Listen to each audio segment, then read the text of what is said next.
Bonjour, bienvenue à la Fête des Vignerons côté art et technologie pour découvrir comment les technologies apportent une nouvelle dimension aux arts et à l'expérience que vous allez vivre ici. Donc n'hésitez pas à partager le live pardon, à liker et nous avons le grand plaisir d'accueillir ici Gregor Baumann qui est intégration technique du son, qui va nous révéler des mystères du son que vous ne verrez peut-être pas pendant le spectacle, mais qui participe au merveilleux de ce que vous allez vivre. Grégor, c'est vrai que c'est vraiment impressionnant. On est dans une arène ouverte et le son est absolument sublime. Comment vous arrivez à faire ça? Ben, on y travaille depuis à peu près un peu plus de 2 mois maintenant. Et puis on a eu la vision de Martin Reich qui a mis au point tout l'environnement nécessaire en fait à produire un spectacle de cette ampleur. Oui, et c'est vrai qu'on dit et on l'a vécu, le son est tellement géré que si on ferme les yeux, en fait, on arrive, alors qu'on a un espace immense à savoir où sont les acteurs. C'est fou.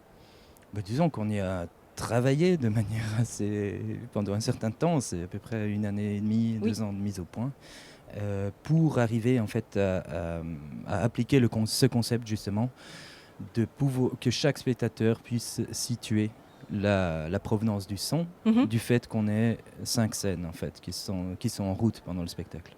Oui, c'est juste. Et ça, c'est aussi un challenge parce que finalement, on voit des chœurs qui sont sur ces différentes scènes. On est dans cet espace et ils sont synchronisés. C'est absolument incroyable. Bon, ça fait partie, bien sûr, on voit les haut-parleurs, mais après on voit pas tous les petites oreillettes que porte chaque Exact. figurant, ce Exact. qui permet en fait justement de les synchroniser, ce qui est aussi une partie qu'on ne voit pas, mais qui est présente et qui nécessite un son en particulier aussi pour être fonctionnel, bien Tout sûr. à fait.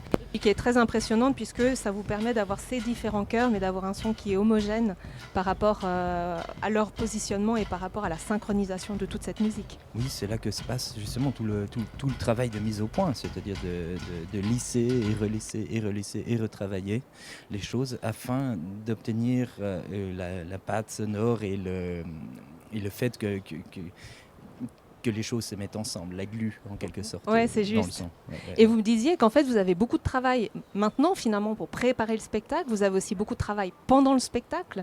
Vous êtes une équipe assez importante, hein, 18 personnes. Comment ça se passe, finalement, votre partie aussi live pour une expérience unique du spectateur?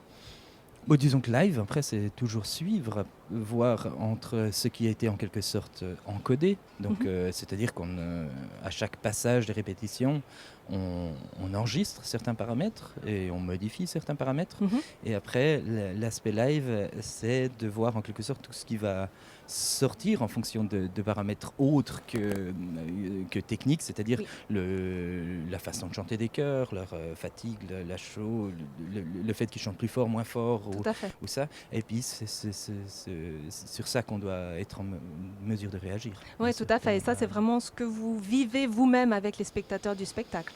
Oui, ça fait partie, ça c'est part of the show. C'est des paramètres non quantifiables, non paramétrables et non Non intégrables, anticipable. ouais, non anticipables. C'est juste. Après, notre rôle, c'est justement de créer la marge, en Oui. quelque sorte, pour être capable de gérer ce genre de choses, bien sûr. Sachant Bien que sûr. vous avez aussi un autre challenge, parce qu'une partie de la bande son a été enregistrée avant, avec l'orchestre effectivement Menuhin de Gstad.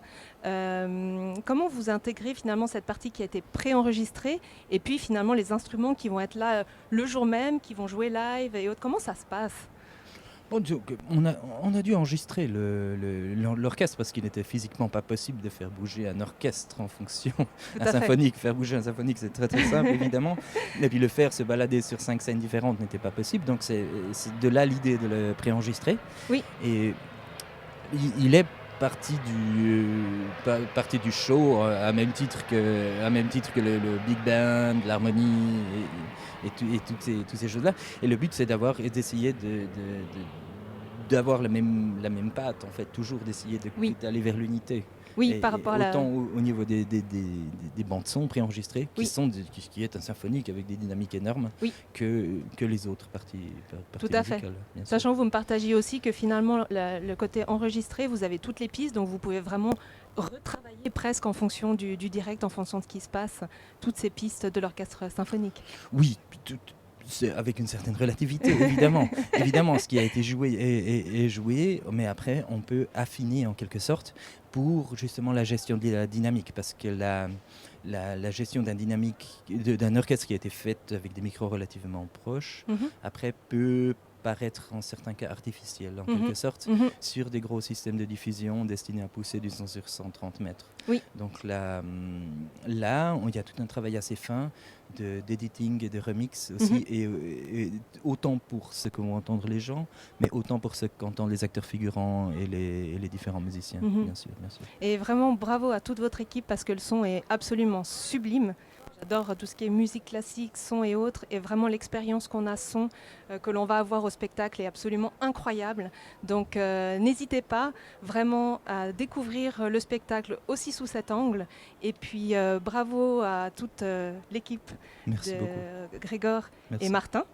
Et puis, n'hésitez pas à partager cette vidéo, n'hésitez pas non plus à finalement partager tout ce qui est art et technologie, parce que ça nous permet de vivre différemment les arts et d'apporter des nouvelles dimensions à ce que l'on peut partager avec ces techniques. Merci et à bientôt pour le prochain live.